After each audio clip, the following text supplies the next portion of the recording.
In this video, you'll discover the real truth as to why some people are dying from the coronavirus while others aren't. When it comes to coronavirus, there's so much misunderstanding out there on this topic. Here's one of the big ones. In terms of infectious disease, the coronavirus is a major factor in today's pandemic. But in terms of patient outcomes, how your body will react and what the outcome will be if you contract the coronavirus, it has nothing to do with the virus itself. It has everything to do with your health, your immune system. So that's what I'm going to uncover in this video, some of the major factors, the silent pandemic happening behind the scenes that we need to be aware of so we can take control of our health. So stick around to the end. But before we get started, I'm Dr. Zyrowski and welcome to the channel. If you're new to the channel, it's a pleasure to have you here. Be sure to subscribe, hit that notification bell, and join our notification community so I can help you excel your health and your life. One of the things I've talked about in many of the videos is that a lot of people think it's random chance whether you'll get the coronavirus and die from it or whether you'll have a severe outcome or just have a severe reaction to it in general. And the truth is it's not random chance. It has everything to do with your health. Let's go ahead and dive into this and remember that the virus remains the same. Everybody's health is a little bit different, and that's the important factor that we need to take into consideration here. They did a study in New York, and basically what JAMA, the Medical Association publication, was looking at is they wanted to see why in the world are so many people having severe outcomes while others aren't. Let's take a look at some of the factors involved with it. What they found in this study with 5,700 people is that one of the number one factors was going to be hypertension. I mean, think of all the people out there who are suffering from hypertension today. I mean, in general, when we look at society, I mean, we just are looking at a society in these industrial worlds of obesity, anxiety, depression, chronic illness. I mean, people who aren't out exercising enough, people who are not taking care of themselves. I mean, this is a major issue. In New York, what they found is hypertension was a major factor. 57% of the people who had a severe outcome after contracting the coronavirus had hypertension. Now let's go ahead and take a look at obesity. Obesity was the next number two biggest factor. 42% of the people who had a severe reaction to the coronavirus were going to be people who are obese. Okay, this doesn't mean that they necessarily died from it, but it means that they either had severe outcomes in the way of death or they were hospitalized and they were very sick.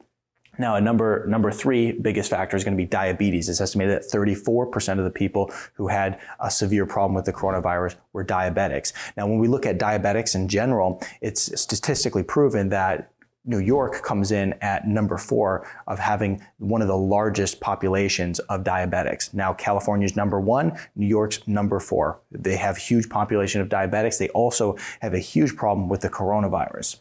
So let's go ahead and take this a step further, because what I'm trying to prove to you here is that there's a major silent pandemic occurring behind the scenes, and that is going to be the chronic illness pandemic. The people who are chronically ill on multiple medications and that are destroying their immune system. And as a result, when they get the influenza, when they get the coronavirus, it has a severe impact on them. Medications are a big factor here, okay? It's estimated that 55% of Americans are on prescriptions, okay? Now, that's a staggering number. What's even more staggering is that of these 55%, they are taking 4 medications on average. It's an enormous number. Now, if we step back all the way to 1997, prescription drugs have increased 85% between 97 and 2016, and they're supposedly even higher today. So the use of them, not only in older adults, but also even in children, the numbers have increased across the board. So they're just using an enormous amount of prescription drugs. Now, here's what's very important to understand about this is that there's tens of millions of people who are on prescription drugs that are causing their immune system to not function at a high level. They are immunocompromising prescription drugs, okay? Imagine you're on one of these drugs and you get the coronavirus. What happens? Bam, you got some severe problems. Now, when we look at this from, a public health crisis, that's one more factor. When we look at it from a financial crisis in the way of people going bankrupt, countries going bankrupt, it's also a huge crisis. It's estimated that $7 billion are spent a day on prescription medications here in the United States. In a study done back in 2013, like I said, today, these numbers are all estimated to be higher. That equates to $4.9 million per minute of spending on prescription drugs. Incredibly staggering. Let's go ahead and take a look at this a little bit further. Chronic illness being a major problem. Like I said, this is a chronic illness pandemic that is silently happening behind the scenes that determines the outcome if you get the coronavirus. Chronic illness is estimated that 50% of the people have at least one chronic illness. It's estimated that 55% of people have 2 or more chronic illnesses, and then 15% of people are suffering from 5 or more chronic illnesses. Imagine all these people who are suffering from these lifestyle illnesses that could be avoided, that get the coronavirus and have a severe outcome. That's something that is devastating, okay? I mean, these numbers are incredibly high. These numbers are incredibly high. These numbers are incredibly high. So this is the silent pandemic happening. And if you were to take the amount of people dying from COVID-19 versus the amount of people who are dying from chronic illnesses, I mean, the numbers would be staggering. COVID-19 wouldn't even show up very high on the list if you were to have it on a chart here. The other thing that you have to understand is estimated that 80% of people die from a chronic illness, okay? Diabetes.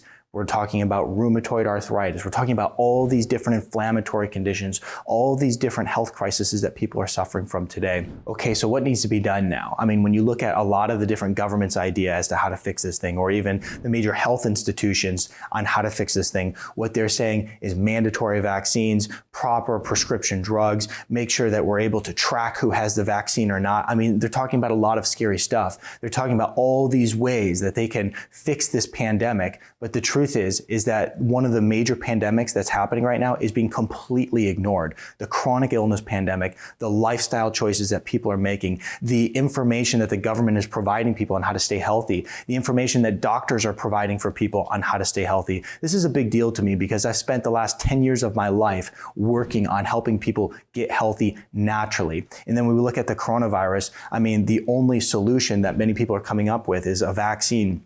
Is the next medication. What about the fact that the most important factor is in the way of the outcome has everything to do with your baseline health. That is something that is incredibly important to understand. We have to make sure that we're out getting exercise every day. We have to make sure that we're eating healthy every day. And if you want to learn more about eating healthy, I'll put a video right up here on some of the different ways that you can transform your diet today. I've done a lot of different videos on that. Check those out. So you have to make sure you're eating healthy. You have to make sure that you are, just taking care of yourself, making sure that you have proper nutrients, you have proper vitamin D levels in your body. Does your immune system have what it needs in order to function properly? There's so many factors that go into good, natural, holistic health, right? When it comes to the influenza or any virus out there, we have to make sure that we are taking care of our health. That's the most important thing that we can do. Make sure that you put in the comment section below with your thoughts on this whole situation. Are you familiar with the real pandemic occurring at hand, the silent pandemic happening behind the scenes that nobody seems to want to talk about? This isn't something that's incredibly important. Share this information with your family, with your friends, because this is what matters right now. Give this video a thumbs up and also check out this video right here on how you can boost your immune system. So if you're exercising and the virus comes around and you're getting adequate sleep and you're decreasing stress and you're exercising, guess what? Your body knows what to do with that thing. Your body is smart and it's going to just wipe it right out.